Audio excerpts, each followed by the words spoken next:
Meaning and scope of legal language. Legal language means the language which is being used by a person engaged in the legal profession.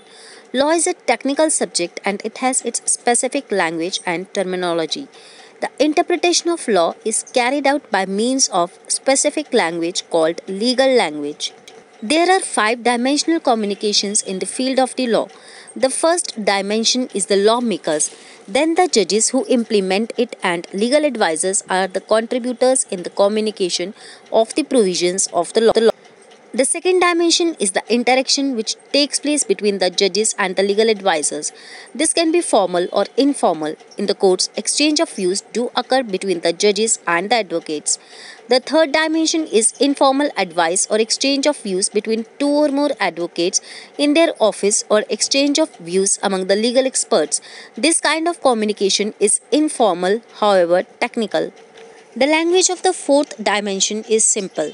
This type of communication takes place between ordinary citizens and legal advisors. The last and the fifth dimension of the communication exists upon ordinary citizens, which are expressed in contracts, wills, and information. Characteristics. Sentences often have peculiar structures.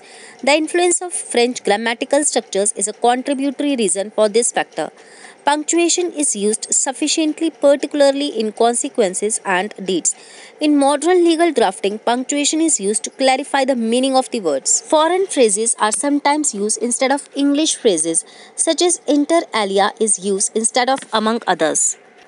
Older words like hereof, thereof, whereof are used in legal English primarily to avoid repeating names or phrases like the parties hereto.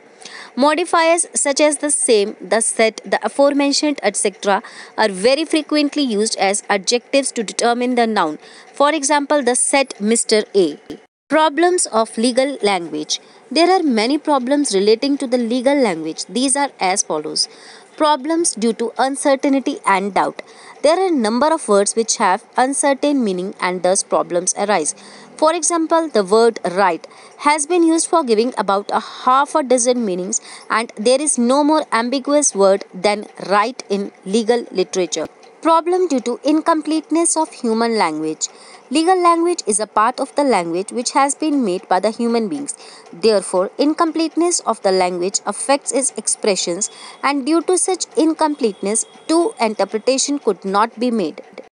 Problems arising due to regional or limited meaning of the words. Perhaps there is no word of such uncertain meaning having two or more definitions, even though its meaning is ambiguous. The words appearing to be antonyms could not be defined correctly and perfectly. For example, white and black, night and day, open and close, etc. Prima facie, it appears that these words are complete mutually. Problems due to change in the meaning of the words from time to time. The meaning of many words gets changed as time passes. Meaning of some words become narrow and meaning of some words get widened, and also meaning of some words are modified. Such as the word asylum is used as a place for any kind of shelter, but with the passage of time, the word asylum is used for a place where mentally sick people stay for the treatment. Problem due to verbosity. Sometimes to express a view, two or more words are used differently.